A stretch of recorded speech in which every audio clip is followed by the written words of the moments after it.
It was 5 degrees in Boston, but the real chill was inside the auditorium. My father, Mark, didn't look at the stage. He looked at his Rolex. Then he leaned over his whisper, cutting through the anticipatory silence like a scalpel. "We're leaving," he said, his voice flat and transactional. "The dealership closes at 5. We're picking up Alexis's Bentley. You can take the bus home." I didn't blink. I didn't beg. I just watched as he and my mother Stephanie stood up.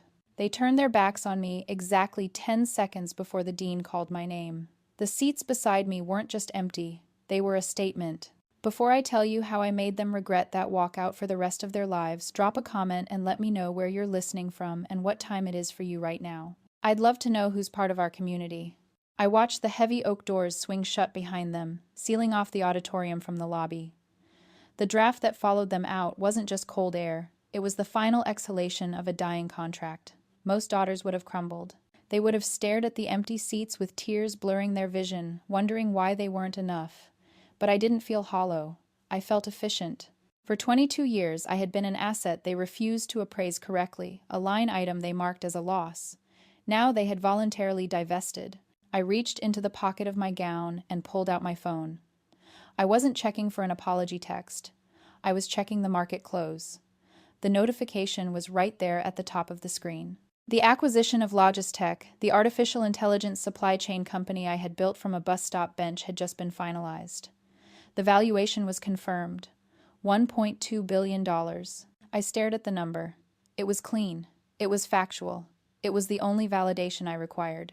While my father was rushing to a dealership to sign a lease he couldn't afford on a car that would lose 20% of its value the moment it touched the pavement, I had just become the state's youngest self-made billionaire.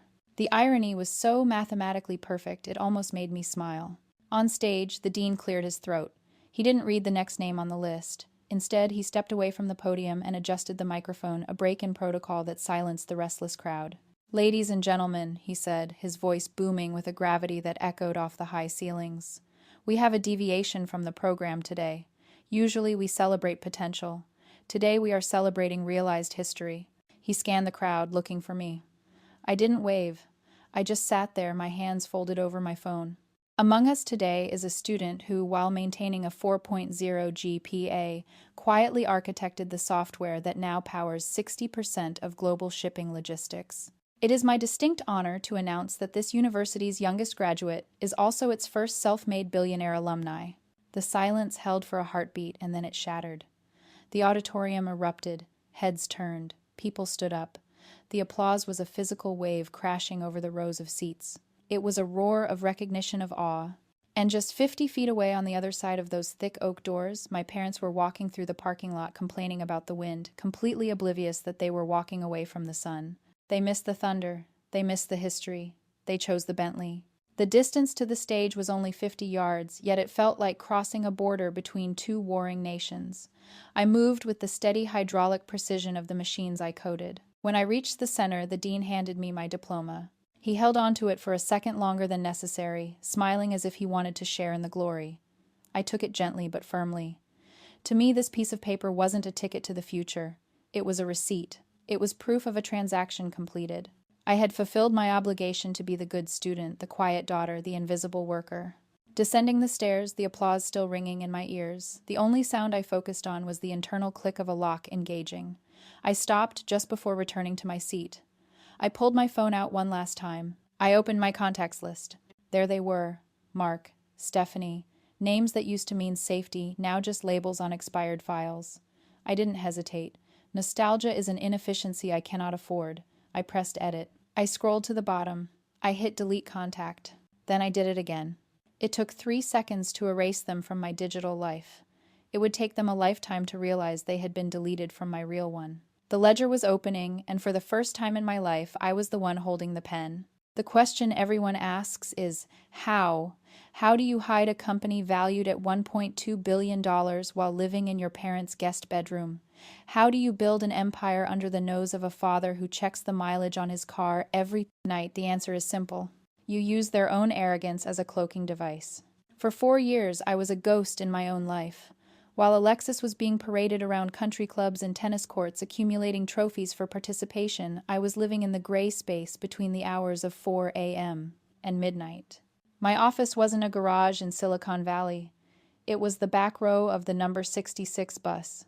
I can still smell it, that specific mix of wet wool, diesel fumes, and stale coffee. That was my boardroom.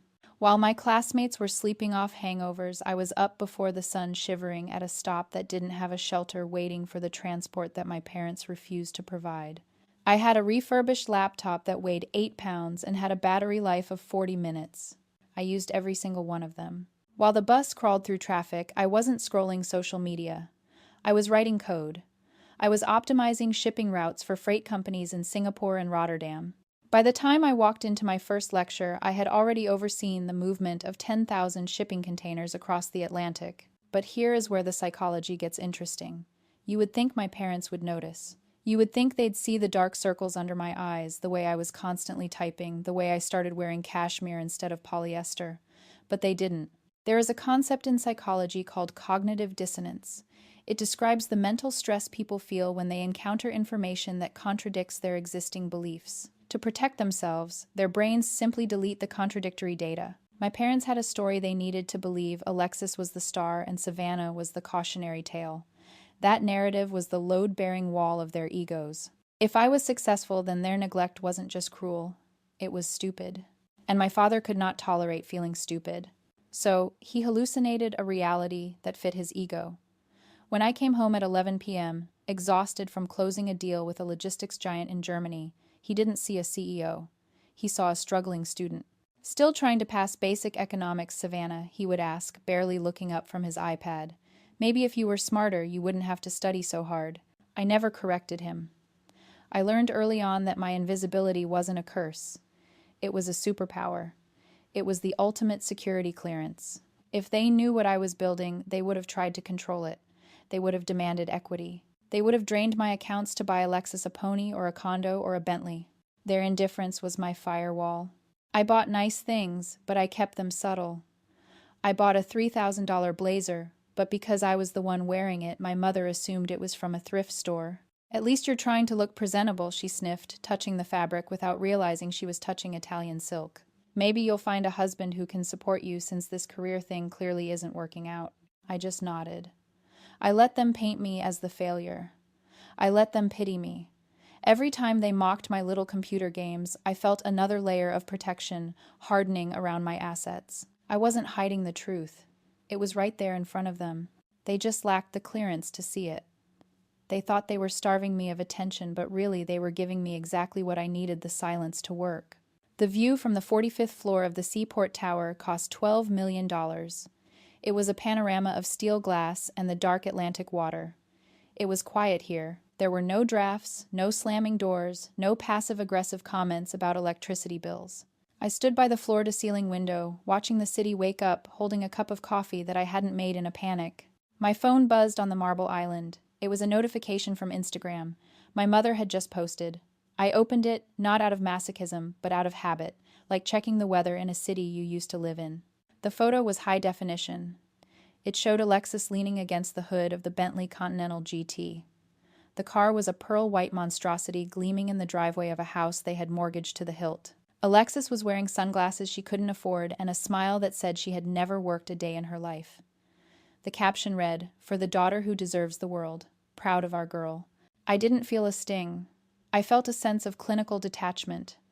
They had spent $240,000 on a depreciating asset to signal status they didn't possess. Meanwhile, on the coffee table in front of me sat the advance copy of this month's Forbes magazine. The cover was stark black and white. It featured a silhouette of a woman standing in front of a shipping container. The headline was in bold yellow text: "The Ghost Billionaire How a 22-year-old Disrupted the Global Supply Chain from a Bedroom in Boston." They hadn't seen the magazine. My parents didn't read financial news. They read country club newsletters. But the world had seen it, and inevitably, the sharks began to circle. It started at noon. My father, Mark, didn't call me to congratulate me. He called me because his phone had been ringing off the hook since 9 a.m. Venture capitalists, hedge fund managers, and distant relatives were calling the house landline, desperate to get in touch with the founder of Logistech. They assumed naturally that a supportive father would have the direct line to his billionaire daughter. I let his call go to voicemail. Then he called again. And again. By the fifth attempt, I decided to answer. I put the phone on speaker and set it down on the quartz countertop. Savannah, his voice wasn't warm. It was trembling with a mix of fury and greed. What have you done? I founded a company, Mark, I said, taking a sip of my coffee. I thought that was obvious. You hid assets, he shouted. You lived under my roof, ate my food, and you were sitting on a fortune. That is fraud, Savannah. That is theft. You deceived this family. I protected my intellectual property, I corrected him calmly. There is a difference. My mother's voice joined in from the background, shrill and frantic. We sacrificed everything for you. We gave you a home, and you let us struggle. You let us worry about mortgage payments while you were playing CEO. The revisionist history was breathtaking. They hadn't worried about mortgage payments. They had worried about leasing luxury cars. We need to meet, Mark demanded, regaining his composure. We need to structure your contribution to the household, and we need to discuss Alexis. She needs a position. Vice President of Marketing would be appropriate. She has the image for it. I almost laughed. They were already carving up the carcass of a beast they hadn't helped hunt. They didn't want an apology. They wanted equity. They wanted jobs for the golden child. They wanted the prestige of my name without the labor of my past. I am not hiring Alexis, I said, and I am not restructuring anything. You made your investment choices. You bought the Bentley. You chose your portfolio. I am simply managing mine. You listen to me, Mark snarled, his voice dropping to a low, threatening register. You are my daughter. That money belongs to this family. If you think you can just walk away with it, you are sorely mistaken. We will take you to court. We will sue you for support. You owe us. I owe you nothing, I said. And Mark, check your credit score. I have a feeling your liquidity is about to dry up. I hung up before he could respond. I didn't feel fear. I felt the cold, hard satisfaction of a CEO identifying a hostile takeover attempt. They weren't family anymore. They were liabilities, and I knew exactly how to liquidate them. I didn't throw my phone against the wall. Emotion is just bad data in an audit. I deleted it. I simply pressed the end call button and immediately dialed a new number. This one didn't go to voicemail. It went directly to the private line of Arthur Sterling, the head of my legal team. Savannah, he answered on the first ring. Initiate Protocol 0, I said, and get a forensic accounting team on a retainer. The best one in Boston. I want a full audit of Mark and Stephanie's finances going back 5 years. Every transaction, every loan application, every line of credit. If they bought a pack of gum in 2019, I want to know about it. Understood, Arthur said. Do you want us to file the restraining order? Not yet, I replied, staring at the reflection of the city in the glass. First, I want the data. They declared war. I need to know their ammunition supply before I nuke the bunker. For the next 48 hours, I treated my family not as blood relatives, but as a hostile entity attempting a corporate takeover. I systematically sealed every access point they had to my life. I hired a private security detail for the penthouse, not because I feared for my physical safety, but because I refused to let them create a scene in my lobby. I instructed my assistant to blacklist their names, emails, and numbers from the company server. Then I sent the cease and desist. It was delivered by courier to their front door at 7 a.m. It wasn't a holiday card. It was a formal legal notice demanding Mark immediately stop using my name and the name of Logistech to solicit personal loans from investors. He had been calling my business contacts, people I had spent years building trust with, trying to leverage my success to cover his bad debts. He was trading on a reputation he had tried to destroy. By Wednesday, the initial reports from the forensic accountants started rolling in. They were pathetic. Mark's business, a boutique consulting firm he bragged about at dinner parties, had been bleeding cash for a decade. He was insolvent. He was surviving on credit card shuffles and high-interest loans. But the most insulting detail wasn't the debt. It was the taxes. Look at this, the lead accountant said, pointing to a highlighted line on Mark's tax return from 2 years ago. I leaned in. There it was. Mark had claimed me as a dependent. He had filed me as a full-time student with zero income, using me as a tax write-off to lower his liability. At the exact time he filed that return, I was paying 7 figures in taxes on my capital gains. The cognitive dissonance was staggering. He had literally documented my failure to the IRS to save himself $2,000 while I was secretly funding the infrastructure of the American economy. He committed tax fraud, I said, my voice devoid of surprise. That's the least of it, the accountant said, his face grim. He pulled a second folder from his briefcase. It was red. We dug deeper into the credit report you authorized us to run on yourself for the security clearance review. Savannah, we found something. It's not just about what he owes, it's about who he owes it as. I looked at the folder. The room went silent. The hum of the server room down the hall seemed to stop. I didn't feel fear. I felt the cold click of a puzzle piece finally snapping into place. "Show me," I said. The accountant opened the file. It wasn't just bad parenting. It was a felony, and it was going to destroy them. The red folder lay open on the glass conference table. Inside was a credit report, but it wasn't the clean high-score report I was used to seeing for myself. It was a secondary profile, a shadow financial identity attached to my social security number. "What am I looking at?" I asked, though. My brain was already racing to connect the data points. "You're looking at a home equity line of credit, 3 maxed-out credit cards, and an auto loan," Arthur said, his voice dropping an octave. "All opened in the name of Savannah R. Sterling. All opened 4 years ago on the week of your 18th birthday." I stared at the auto loan. The date was recent. The amount was $240,000. The collateral was the Bentley Continental GT. "He didn't buy the car," I whispered, the realization hitting me like a physical blow to the gut. "I did." "Technically, yes," the accountant confirmed. "Mark used your personal information info he had because you lived in his house to open lines of credit in your name. He's been cycling the debt for years, paying off the minimums with other loans to keep the score just high enough to avoid red flags. But for the Bentley, he maxed everything out. He bet the farm on the assumption that you were a broke student who wouldn't check her credit report for another decade." The silence in the room was suffocating. This wasn't just bad parenting. This wasn't just favoritism. This was identity theft.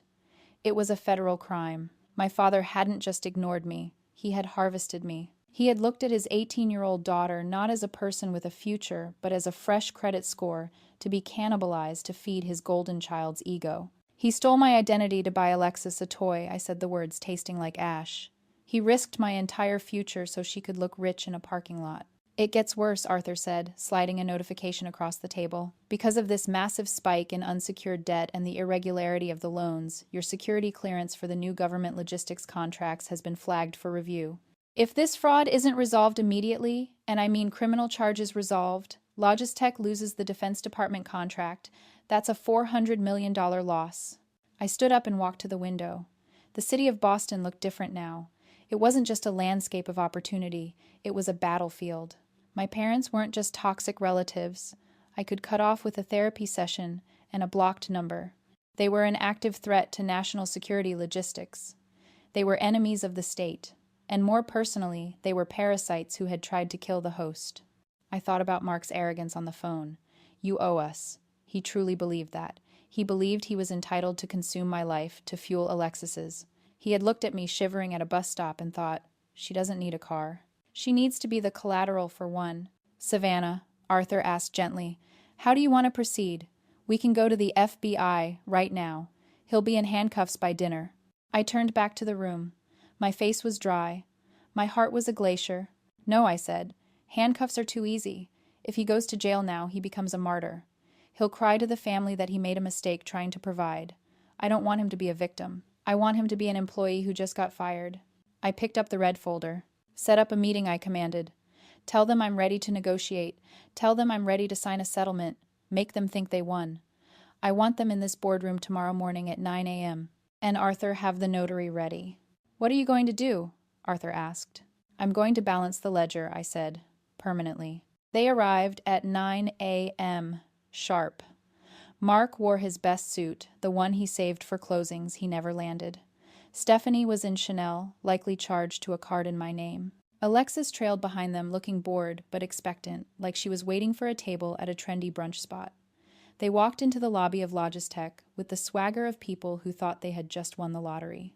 They looked at the glass walls, the security turnstiles, and the bustling staff not with pride, but with the appraising eyes of new owners. I let them wait in the conference room for 11 minutes. It was a power move, yes, but it was also a calibration. I watched them on the security feed. Mark put his feet up on an empty chair. Stephanie critiqued the artwork. They were discussing renovations for a beach house they hadn't bought yet. When I finally walked in, flanked by Arthur and 2 security officers, silence was the only greeting they deserved. I didn't offer coffee. I sat at the head of the long obsidian table and placed the red folder in the center. So Mark said, leaning back and lacing his fingers behind his head. I see you've come to your senses. We're willing to be reasonable, Savannah. A lump sum of $50 million plus the VP role for Alexis, and we can put all this nastiness behind us. We're family, after all. I didn't blink. I just slid the folder across the glass. It stopped exactly in front of him. Open it, I said. He chuckled, a nervous grating sound. Is this the settlement offer? It's the indictment, Arthur said, his voice devoid of emotion. Mark opened the folder. I watched the color drain from his face in real time. It was like watching a candle be snuffed out. He saw the loan applications with the forged signatures. He saw the forensic tracking of the funds from my credit line to the Bentley dealership. He saw the federal statute numbers for identity theft, wire fraud, and grand larceny printed in bold at the top of the summary. You stole my identity, I said, my voice quiet and clinical. You committed federal fraud to buy a car for a teenager. And because of that debt, my clearance for a $400 million government contract is currently flagged. We intended to pay it back, Mark stammered, sweat instantly beading on his forehead. It was a bridge loan, internal family financing. It was a felony, I corrected. And here are your options. Option A. Arthur calls the FBI. They are currently waiting in the lobby. You go to federal prison for a minimum of 10 years. Alexis loses the car. Mom loses the house. You all lose your reputation. Stephanie let out a strangled sob. Savannah, you wouldn't. We're your parents. Option B, I continued, ignoring her. You sign this. Arthur slid a document across the table. It was a confession of guilt, a full assumption of the fraudulent debt, and a permanent, irrevocable relinquishment of all claims to me, my company, or my assets. It included a restraining order clause that triggered instantly upon any attempt at contact. If you sign, I pay off the fraudulent debt to clear my security flag. I don't send you to jail. But you never speak to me again. You never say my name. You disappear. Mark looked at the document. His hand shook so badly he could barely hold the pen. He looked at Alexis, who was staring at him with wide, horrified eyes, realizing for the first time that her luxury life was built on a crime scene. Sign it, he whispered. They signed. The sound of the pen scratching against the paper was the only noise in the room. It sounded like a zipper closing on a body bag. When they were done, Arthur collected the papers. The transaction was complete. They were safe from prison, but they were destitute of me. One last thing I said. The checkbook lay on the table. My pen moved with slow, deliberate strokes. I tore the slip out and slid it across the table to Mark. He looked at it. His eyes narrowed in confusion. $2.75. What is this? Reimbursement, I said. For the bus ticket. He stared at me, his mouth opening and closing. You see, Mark, relationships are like bank accounts, I explained, leaning forward. For 22 years, you made withdrawals. You withdrew my confidence, my safety, my time, and eventually my credit. You overdrew the account. You bankrupted the relationship decades ago. But I am a fair businesswoman. I believe in clearing the books. I stood up. That check covers the very last investment you ever made in me. The cost of sending me away. Now the ledger is balanced. The account is closed. Get out. They didn't move at first. They just stared at the check, the physical manifestation of their total devaluation. Then the security guard stepped forward. My parents stood up looking small, gray, and defeated. They walked out of the glass room past the billions they would never touch, holding a check for less than the price of a coffee. The fallout was absolute.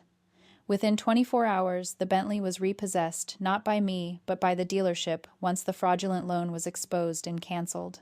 The rumors in their social circles started as whispers and ended as headlines. Fraud has a way of staining people that no amount of dry cleaning can remove. Mark and Stephanie were ostracized from the country clubs they worshipped. Alexis, stripped of her vehicle and her status, had to get a job. I heard she works at a retail counter in the mall now. She takes the subway. As for me, I didn't celebrate with champagne. I celebrated with infrastructure. A month later, I stood at the podium of the same auditorium where I had graduated. The room was full, but this time I wasn't looking for faces that weren't there. I was looking at the faces of the 300 students sitting in the front rows. They were all wearing coats that looked a little too thin for the weather. They all had laptops that looked a little too heavy. They were the invisible ones. I am proud to announce the launch of the Transit to Tech initiative, I said into the microphone. Starting today, this foundation will provide full-ride scholarships, housing stipends, and yes, transportation costs for every student in this city who relies on public transit to get to their education. The applause this time wasn't polite. It was raucous. It was the sound of doors opening. I looked out the window at the gray Boston skyline. I finally understood the nature of true justice. It isn't about burning your enemy's house down. It is about planting a garden they are not allowed to enter. My success is the wall they cannot climb. My happiness is the language they cannot speak. I walked out of the auditorium and into the cold air. I didn't call a driver. I walked to the curb and waited. When the number 66 bus pulled up with its hydraulic hiss and the smell of diesel, I smiled. It wasn't a reminder of my pain anymore. It was just a ride. And I had a lot of places to go. If you've ever had to build your own castle with the stones others threw at you, share this story. You are the architect of your own future,